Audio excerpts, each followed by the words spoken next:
Bom, nós estamos aqui novamente para compreendermos um pouco mais da nossa fé em Cristo Jesus. E uma das formas da gente compreender a fé que temos em Cristo Jesus... a gente precisa compreender? Precisa sim, porque senão a gente cai da fé para a crença. E o nosso Deus, ele tem prazer em que a gente creia com consciência. Por isso que ele nos deixou, no mínimo, um livro que não é Deus, mas contém muitos aspectos eternos da sua palavra, memórias de cartas deixadas, por exemplo, pelos apóstolos, onde eles tentavam apontar já nos seus dias situações e falsidades que iriam ser colocadas em nome do Evangelho. E a gente precisa compreender desde já que o falso é aquilo que mais se parece com o verdadeiro. É tão parecido com o verdadeiro e por isso mesmo tão difícil de detectar como uma coisa errônea, mentirosa e enganosa. E acerca dessas situações, o apóstolo Pedro, na sua segunda carta àqueles que creem em Cristo Jesus, na segunda carta de Pedro, no capítulo 2, vai dizer assim, dos versículos 1 ao 3. Assim como no meio do povo surgiram falsos profetas, assim também haverá entre vós falsos mestres, os quais introduzirão dissimuladamente, despistadamente, com cara de bondade, misturado com obras sociais, misturado com preocupação com a vida, preocupação com tirar as pessoas das drogas. O discurso é esse, isso aqui é dissimulação.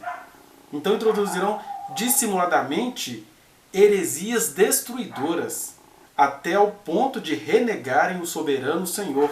A gente já pensa logo em figuras excêntricas como o Henri Cristo, né? Mas renegar o Senhor é você entregar todo o Evangelho que deveria ser fruto da obra do Espírito Santo, do milagre de Deus em nossas vidas, é você entregar isso tudo à manipulação humana. De maneira que você fica sem saber, por exemplo, se um culto pentecostal Deus apareceu e surpreendeu todo mundo, ou se é fruto de alguém que ficou ali repetindo palavras até mexer com a consciência das pessoas, por exemplo. Ou você fica sem saber se a pessoa é respeitosa no culto porque ela duvida de Deus ou porque ela tem um bom caráter, por exemplo, né? Não deixando a manifestação divina nos cultos. Aí vai dizer que a ponto de renegar o soberano Senhor que os resgatou, trazendo sobre si mesmos repentina maldição. Então ele está dizendo que muita gente se converte, aqui não estamos falando de situações eternas, não estamos falando de salvação eterna, mas ele está dizendo que muitas pessoas se convertem, começam pregando um genuíno evangelho, a palavra de Deus, mas logo elas se deixam contaminar pelas conveniências, por aquilo que vai lhe dar conforto, por aquilo que vai lhe dar prestígio, por aquilo que vai lhe dar dinheiro, e essas pessoas acabam atraindo para si repentina destruição. Mas ainda não se está falando sobre a salvação eterna dessas pessoas, e eu nem estou aqui para fazer esse julgamento, né? E muitos seguirão as suas práticas libertinas, e por causa deles será infamado o caminho da verdade. O que seriam práticas libertinas? A gente pensa logo naquele líder liberal de jovens, mas quando ele está falando de libertina, está falando daquela história de que a gente está querendo se libertar do senhorio de Cristo. Tudo que é feito fora do senhorio de Cristo são práticas libertinas, por mais que elas se pareçam conservadoras. Né? Por mais que elas pareçam boas obras, elas são práticas libertinas porque estão sendo feitas em nome do ser humano, estão sendo feitas pela força do braço humano e já deixou o Espírito do Senhor há muito tempo. E isso é que são práticas libertinas. Também, movidos por avareza, os falsos que parecem verdadeiros de tão falsos que são, né? Movidos por avareza, farão comércio de vós com palavras fictícias. Para eles o juízo lavrado a longo tempo não tarda e a sua destruição não dorme.